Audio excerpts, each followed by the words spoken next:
আর না হলে দেখো 16ই ডিসেম্বর নগরকান্দা কি ঘটেছিল, নাই মনে নাই? হ্যাঁ, মাথা ছিঁড়ে 50 হাত দূরে পড়ছে, হুন্ডা চালাইতেছিল। মাথা আল্লাহ সরাই নিতে পারে কি পারে না?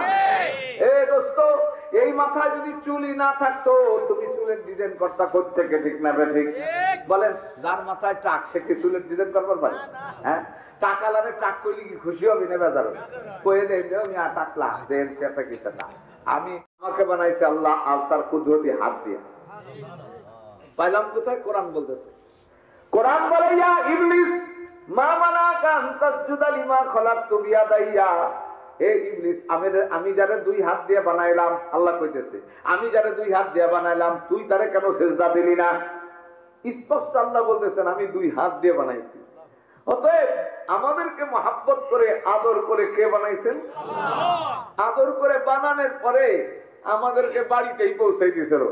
আমরা একটু ভুল করার কারণে আপনার ছেলে যদি স্কুলে ঠিক মতো না যায়, কি কর, এই বাড়ি তোর জায়গা নাই, বউরে কি কয়, খবরদার ওরা যদি খাবার দিচ্ছে তোরে কিন্তু বাড়িতে নামাবো, বলেন না? ভুল করছে। অথচ বাড়ি ওর জন্য, গাড়ি ওর জন্য, জমি ওর জন্য, খেতে চাষ করেন একটাই ছেলে, সবকিছু ওই এক ছেলের জন্য, স্কুলে যায় না সেজন্য বাড়ির থেকে নামাই দিয়েছেন।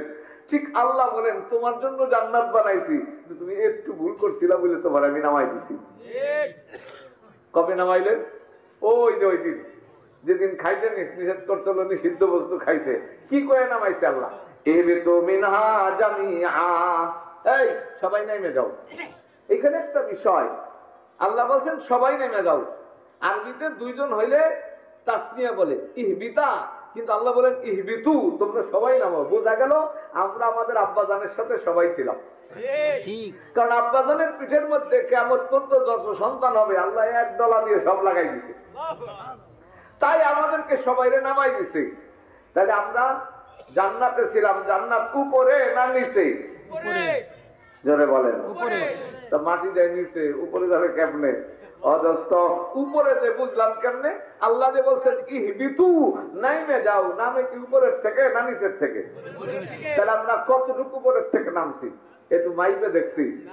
হ্যাঁ, আমরা যেই জায়গার থেকে নামছি এর মাপ কাটি আপনাদেরকে বুঝানো বড় কঠিন, তবে একটু বর্তমান প্রযুক্তির বিজ্ঞান দিয়ে আপনাদেরকে বুঝাইলে সবাই বুঝবেন যে আমরা কত উপর থেকে নামছি। এই যে আপনারা 14 ইউনিয়নের ভিতরে বসবাস করেন, ঠিক না? 14 ইউনিয়নের পাশে কোন ইউনিয়ন? আল ইউনিয়ন, কুয়াপাড়া ইউনিয়ন, এই পাশাপাশি। ঠিক আমরা নগরকান্দা থানায় বসবাস করি। নগরকান্দার এক পাশে সালতা, এক পাশে ফরিদপুর, এক পাশে ভাঙ্গা, এইভাবে করে একটা জেলা হয়েছে। একটা জেলার পাশে আরেকটা জেলা। ঠিক আমরা যেই জগতে বসবাস করতেছি এই জগৎটার নাম সৌরজগৎ। জগৎটার নাম কি?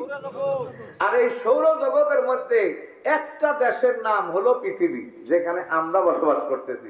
এই পৃথিবীটাও এত ছোট, এই আল্লাহর এই সৌরজগতে যত এরকম বড় বড় গ্রহ আছে তার ভিতরে একবারেই ছোটবেলা, শুধু চাঁদের চেয়ে একটু বড়।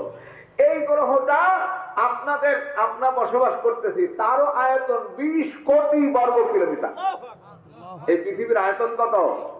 20 কোটি বর্গ কিলোমিটার। এই 20 কোটি বর্গ কিলোমিটার পৃথিবী এইরকম একটা দুইটা নয়, 15,000 কোটি। বলেন 15,000 কোটি এইরকম পৃথিবী, পৃথিবীর চেয়ে বড় বড়, শুধু সূর্যের চারপাশে ঘুরতেছে। তাও আবার একটা আর একটার সাথে লাগে নাই। যেমন আপনার 14 পুরোপালার সাথে লাগানো, এক গ্রহ আর এক গ্রহের সাথে লাগানা, বরং একটা থেকে আর একটা এত দূর।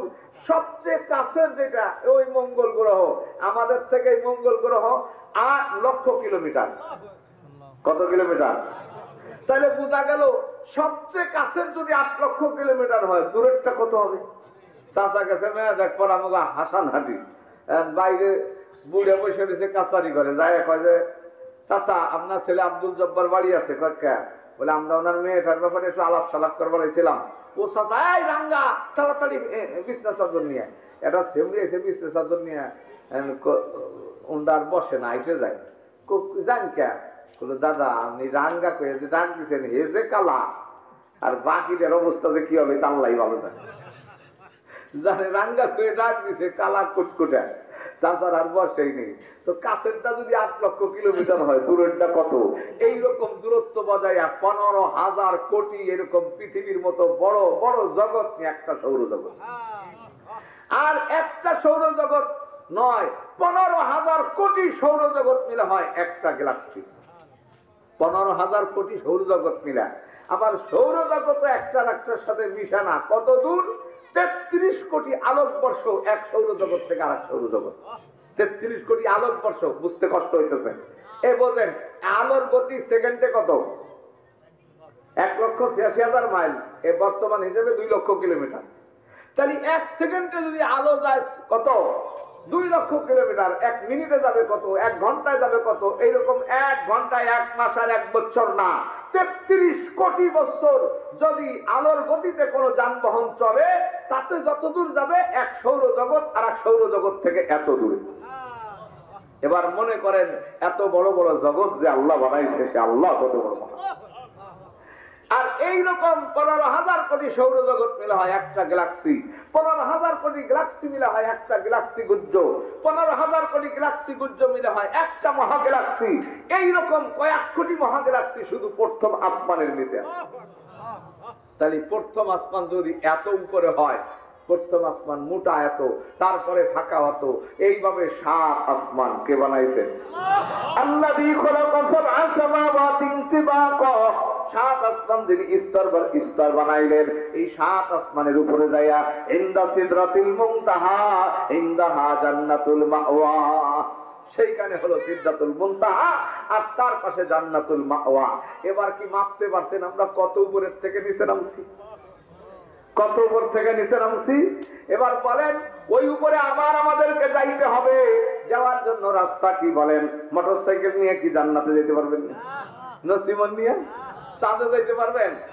যেখানে দুনিয়ার কোন যানবাহন এক রকেট যাইতে পারে মঙ্গল গ্রহ পর্যন্ত, সূর্য পর্যন্ত যাওয়ার কোনো ই নাই, তাহলে আমরা কি করে এত আসমান ভেদ করে জান্নাতে যাব? আল্লাহ বলেন, বান্দা তোকে বড় মহব্বত করে তৈরি করেছিলাম, তোর ভুলের কারণে আমি তোকে নিচে ঢোলা দিয়েছি, তবে তোরে না দেখলে ভালো লাগে না, তাই তোরে আমি উঠাই আনার জন্য। তুই তো উঠতে পারবি না। কূপের মধ্যে যদি কেউ পড়ে যায়, তাকে উঠাই না উঠাইলে উঠতে পারবেন?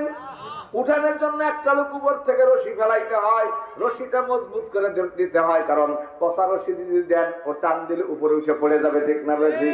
রশিটা যদি অন্ধকারের মধ্যে আলো না থাকে খুঁজে পাবে না। আল্লাহ বলেন, আমি 3টি দায়িত্ব নিয়েছি তোকে উঠানোর জন্য। আমি রশি পাঠাইছি, রশিটাকে আমি আলোকময় করেছি কোরআনের আলো দিয়া, আমি তোমাকে আলোকময় রশি বানাই দিয়েছি, আর রশিটা তো মজবুত করেছি। এই রশি ধরলে তুমি ছিঁড়ে পড়ে যাওয়ার কোনো ভয় নাই। তোমার ডিউটি একটা, আমার ডিউটি 3টা। রশি ফেলাইছি আমি, রশিকে আলোকময় ও মজবুত করেছি আমি, রশিকে টানও দিব আমি, আর তোমার ডিউটি হলো একটা, তুমি শুধু মজবুত করে ধরে রাখবা, তাহলে আমি টান দিয়ে তোমার বাবার বাড়ি জান্নাতে পৌঁছে দিব। আল্লাহ বলেন, ফাইম্মা ইয়াতিয়ান্নাকুম মিন্নি হুদান ফামান তাবিআ হুদায়া ফালা খাউফুন আলাইহিম ওয়ালা হুম ইয়াহজানুন। আমার পক্ষ থেকে যে হেদায়েতের কিতাব, আল্লাহ বলেন, লাকাদ জাআকুম মিনাল্লাহি নূরুন ওয়া কিতাবুম মুবিন। আমার পক্ষ থেকে আমি নূরানি কিতাব তোমাদেরকে দিয়ে দিয়েছি। এই কিতাবের কিছু যদি অনুসরণ করো, তাহলে তোমাদের ছিঁড়ে পড়ে যাওয়ার ভয় নাই, দুনিয়াতে কোনো পেরেশানি নাই, আখিরাতে কোনো চিন্তা নাই। আমি সেই কারণে আয়াত করেছি। আল্লাহ বলেন, মা আতাকুমুর রাসূলু ফাখুযুহু ওয়া মা নাহাকুম আনহু ফান্তাহু ওয়াত্তাকুল্লাহ ইন্নাল্লাহা শাদীদুল ইকাব। আল্লাহ বলেন, আমার নবী যা নিয়ে আসছে তা তুমি শক্ত করে ধরো, আর যা নিষেধ করেছে তা বর্জন করো। তাহলে আমাদের কাজ হলো 2টা, একটা অর্জন, একটা বর্জন। কি অর্জন? নবী যা নিয়ে আসছে তা অর্জন। আপনাদের কাছে জিজ্ঞেস করি, আমাদের নবী চেয়ে ভালো মানুষ পৃথিবীতে আর কেউ হতে পারে? আগে কেউ ছিল, পরে কেউ হবে? আসমানে, জমিনে, আখিরাতে, জান্নাতে? নবীর চেয়ে সুন্দর মানুষ এই পৃথিবীতে আল্লাহ কাউকে বানান নাই। নবীর চেয়ে দামি কোনো বস্তু আল্লাহ তাআলা বানান নাই। আল্লাহর পরে যাকে সর্বশ্রেষ্ঠ মর্যাদা দিয়েছেন তিনি আমার নবী।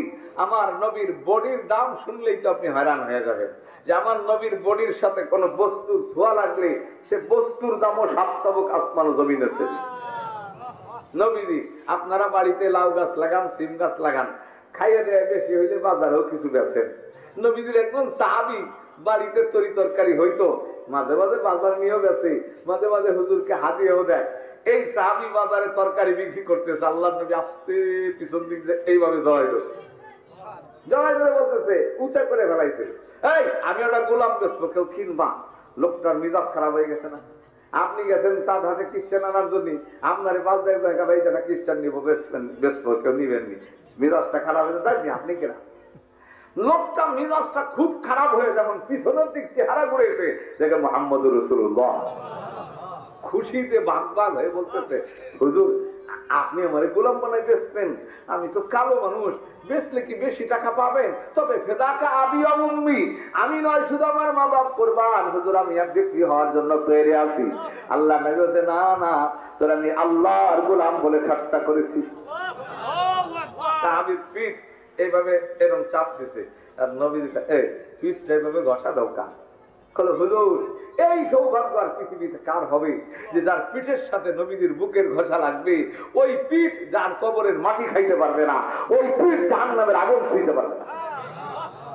নবী আমার বলেন, লা তামুসুন্নার মুসলিমান মান রাআনি ওয়া মান রাআনি মান রাআনি, ওই মুসলমানকে জাহান্নামের আগুন স্পর্শ করতে পারবে না যেই লোকটা নবীকে একবার ঈমানের সাথে দেখেছে, ওই লোকটাকে জাহান্নামের আগুন ছুঁইতে পারবে না যেই লোকটা নবীর সাহাবীকে একবার দেখেছে। সুবহানাল্লাহ। তো যে নবীকে দেখলে দোজখ হারাম। আরে এ যুবক, খোদার কসম, কার তরিকা নিয়ে তোমরা পাগল হইছো? কার তরিকায় তুমি চুল কাটো? কার তরিকায় পোশাক পরো? ওরে যুবতী, তুমি কার বিধান গ্রহণ করতেছো? বিশ্ব নবীর তরিকার চেয়ে দামি কোন তরিকা হইতে পারে না। কারণ আমার নবী এইরকম চকিতে শুইছে, কোমরে ব্যথা, নিচে নামতে পারে না, পেশাব করবে, খাদে মনায় ছিল একটা পেয়ালা, ওটার মধ্যে পেশাব করা, চোখের কোণে আস্তে ভেবে রেখে দিয়ে হুজুর ঘুমাই পড়ছেন। পাশের বাড়ির এক বান্দি, বান্দি মানে কৃতদাসী, টাকার কেনা বান্দি, আসছে হুজুরের ঘরে, কাউরে পায় নাই, পানি পাইছে, ওইখানে পিপাসা লাগছে, পানি ওখানতে পান করে চলে গেছে। আর নবীজি খাদেম আসছে, বলতে চাই ওই জায়গাতে পেশাব রাখছি, ফেলাই দাও। খাদেম কর, হুজুর কো পেশাব তো নেই, সাউন্ডটা একটু মিষ্টি করেন, কমান, কানে লাগতেছে, হালকা ইকো দিয়েছে কোন করেন। এখন আল্লাহর নবী বলতেছেন, আরে হাওয়া হয়ে গেল নাকি? গেল কোথায়? 2-3 দিনের মধ্যে প্রস্রাবের খবর পায় না। 3 দিন পর একটা আওয়াজ আসতেছে যে এক মহিলা, এই মহিলা যে রাস্তা দিয়ে হাঁটে, রাস্তায় আতরের ঘ্রাণ, ওর শরীরে আতরের ঘ্রাণ, ওর ঘামে ঘ্রাণ, ওর কাপড়ে ঘ্রাণ, করে সবাই, এই তুই গরিব মানুষ, এত বিদেশি সেন্ট কই পাস? আমি তো কোনো সেন্ট ব্যবহার করি না, তাহলে তোর শরীরে কেন তো ঘ্রাণ? বলে একদিন বিশ্ব নবী রাহমাতুল্লিল আলামিনের ঘরে পানি পান করছিলাম, ওই পানি পান করার পর থেকে আমার শরীরে ঘ্রাণ শুরু হয়ে গেছে। আল্লাহর নবী খবর পাইয়া বলল, মহিলাকে ডাকাও। ডাকছে, করে কোন জায়গাতে পানি পান করছো? বললো এই পেয়ালার থেকে। নবীজি বললেন, পানি তো পান করো নাই, আমার প্রস্রাব পান করেছো, যা তোর ভাগ্য ভালো, তোর জন্য জাহান্নামের আগুন হারাম। যেই নবীর প্রস্রাব মানুষকে জাহান্নামের আগুন হারাম করে দেয়, সেই নবীর সুন্নতের দাম কত? সেই নবী যে সুন্নতের জন্য বডির উপরে 4.5 কিলোমিটার পাথর পড়ছে, সেই তায়েফের ওই জায়গাটা একজন আমাকে ঘুরে ঘুরে দেখাইতেছিল যে আল্লাহর নবী কোথায় বসছেন, কোথায় আহলান দিয়েছিলেন। সেই জায়গা যেখানে নবীজির রক্ত মাখা শরীর এইভাবে লুকায় আহলান দিয়েছিলেন, সাদা অক্ষরে মুহাম্মদ লেখা হয়ে আছে পাথরের মধ্যে। আল্লাহু আকবার, 4.5 কিলোমিটার পাথর পড়ছে সুন্নতের জন্য। আজকে সেই সুন্নত আমরা বাড়ির থেকে পিটাই পিটাই জানাজা করে পাঠাইতেছি। আজকে সুন্নত নিয়ে ঠাট্টা করে, হ্যাঁ উম্মত, বাবা বাড়িতে বাবা মারা গেছে, হ্যাঁ 2.5 বছরের বাচ্চা, 3 বছরের বাচ্চা, সে বোঝেই না যে আমার আব্বা মরছে। ও খুশি, এত লোক কেন? ও তো মনে করতেছে কোনো অনুষ্ঠান হবে, বোঝে নয় সে বাবা মরে। আরে আমাদের অবস্থা তো তাই, আমরা একজন সুন্নতকে ধ্বংস করতেছি, আর একজন সুন্নত নিয়ে ঠাট্টা করতেছি। কেউ দাড়ি নিয়ে ঠাট্টা, কেউ টুপি নিয়ে ঠাট্টা। দাড়িওয়ালা টুপিওয়ালাকে দেখলে হেফাজত ভাই, বাংলা ভাই, রাজাকার, অমুক তমুক যত, এবং অতীতে দেখেছি যত নাটক আর থিয়েটার করা হয়েছে, নিকৃষ্টতম পাঠগুলা টুপি আর দাড়িওয়ালার জন্য রাখা হয়েছে। যারা টুপিয়ার দাড়িকে নিকৃষ্টতম পাঠ দিয়া টুপিয়ার দাড়িকে গরম করে পড়তেছে, ও কাফেরের বাচ্চা কাফের। কারণ দাড়ি না রাখলে গুনাহগার হয়, কাফের হয় না। ও দোস্ত, টুপি মাথায় না দিলে কাফের হয় না, কিন্তু টুপি আর দাড়ি নিয়ে ঠাট্টা করলে কাফের। ইস্তেহজাউ বিদ্দিন কুফরুন। শোনেন হুজুরদের কাছে, ইস্তেহজাউ বিদ্দিন কুফরুন। নবীর কোন সুন্নাত নিয়ে ঠাট্টা করলে কাফের হয়ে যাবে। পালন করতে পারেন না, এটা গুনাহগার হয়েছেন, আল্লাহ মাফ করে দিতে পারে। কিন্তু নবীর কোন সুন্নাত নিয়ে ঠাট্টা, টুপিওয়ালাকে ঠাট্টা, দাড়িওয়ালাকে ঠাট্টা, এই ঠাট্টার কারণে একটা লোক বেঈমান হয়ে যায়। নবী বলেন, মানুষ হাসতে হাসতে এমন কথা বলে ফেলে তার পুরো জিন্দেগির আমল খতম হয়ে যায়, চিরস্থায়ী জাহান্নামী হয়ে যায়। বলে হুজুর ঠাট্টা করলে, ভাই ঠাট্টা করলে মানুষ খুশি হয়, আবার কিছু ঠাট্টা করলে মায়েরও খায়। হ্যাঁ, জামাই আপনাকে 14 ছেলে বিয়ে করছে, আমাকে শাকপাইলে ধরেন। ছেলে নতুন জামাই যদি শ্বশুর বাড়ি যায়, দাদি শাশুড়ি, নানি শাশুড়ি, সুমন্দির বউ, শালি ইত্যাদি পাড়ার লোকজন এসে এ ঠাট্টা করে, ও শোলক ধরে, ও একদম সিটায়, ঠিক না? এটাই নতুন জামাইয়ের আনন্দ। কিন্তু ব্যাক করলে, ঠাট্টা করলে কি খুশি হয় না রাগ হয়? যারা খুশি, রাগ ঠাট্টা করলে চেতে, এরকম মানুষ পাইলেও বলা মানে চেতায়, কি ঠিক না বেটি? যারে খেপাইনি খেপে, পোলাপান পাইলে খেপায় না। বিয়াক্কেল করছে, বিয়া শ্বশুর বাড়ি গেছে, ও তো এমনি চেতে, আর ওরে পোলাপানে চেতায়। শ্বশুর বাড়ির লোকজন তো তা জানে না, ওরে সবাই ঠাট্টা করে ব্যাঙের মতো ফুলতেছে, লজ্জায় কইতেছে না কিছু। শাশুড়ি সব খেয়াল করতেছে আর মনে মনে ভাবতেছে, আহারে আল্লাহ আমারে 5টা ছেলের পরে একটা মাইয়ে দিছে, আমার স্বামী কোথার একটা বুকারাম ধরে নিয়েছে, হাস নাই, রস নাই, কষ্ট নাই, ঠাট্টা বাসতে আমি কিচ্ছু বোঝে না, বুকার মতো বসে রয়েছে। এইগুলো যখন বলছে, জামাই শুনে বেলাইছে, ও রাত 3:30টার সময় রওনা দিছে শাকপাল ধরতে, বাড়ি এসে উঠছে ভোর 5টায়। মায় ভাই কিরে এত রাইতে আসবি যে? জীবন আর শ্বশুর বাড়ি যাবো না। কি হয়েছে? মা ইয়ার কইও না, আমার শাশুড়ি যা কইছে, আমারে বুকারাম, আমারে কইলে দেও না, শোনায়ও না। সবাই খালি ঠাট্টা করে, আমি কিছু কই নাই তাই। আর মায়ে কয়, গাদা, যে ছোটবেলাতেই এক পদের গোয়া রয়েছিস, খাম ধরা কোথাকার, তোর সাথে ঠাট্টা করছে, তুই ঠাট্টা করতে পারিস নাই? কয় মা তুমিও তাই কয়লা, ঠিক আছে তাই, তুমিও মা, শাশুড়িও মা, সবাই যখন বললেন, তাই আমি আগামীকালকে যাবো শাকপালদের শ্বশুর বাড়ি, যারে পাবো তার সাথে ঠাট্টা করে। কয়নি যারে পাবি তার সাথে ঠাট্টা করা যায়? ছোটবেলায় বাসে দেখি ভাঙ্গাতে আসতেছি, তালমার মোড়ে নামবো, বাসের ভিতর গান লাগাইছে, দরজা খুইলে দেখুম যারে করুম তারে বিয়া। আমি মনে মনে চিন্তা করি, আরে সেমনি কয় কি, আব্বারে দেখি কি হবে, দরজা খুলে যারা দেখবি তারই বলে বিয়ে করবে। জামাই সকালবেলা গেছে, শাশুড়ি আবার 5 মণ ধান সেদ্ধ করে ভোরবেলা গোবর লেপে না, ও উমুর হয়ে গোবর লেপতেছে, 5 যাই শাশুড়ির মাঝে ধাক্কা, এমনি পিছলে গোবরের পুড়ে একেবারে কোমরে ব্যথা। কিরা এই জামাই কি এইভাবে আসুক এরকম ধাক্কা দিবা কেন? করো না, আপনি জানো যে আপনি কালকে ঠাট্টার কথা কইছিলেন, বাড়ি গেছে, আমার মা রাগ করছে, তাই বাড়িতে নিয়ত করেছি যারে পাবো তার সাথে ঠাট্টা করবো, আপনার সাথে প্রথম দেখা একটু ঠাট্টা করলাম। বলেন তো জামাই নিয়ে কি বিজয় নেবে, দেখা হবে? ও শাশুড়ির হাতে গোবর সলা দিয়ে বাড়ি দিছে 5টা, শয়তানের বেটা শয়তান, তোর আব্বার তার সিসে 4 দে, তোর সিসে 6টা, শাশুড়ির সাথে এরকম ভাবলামি করে।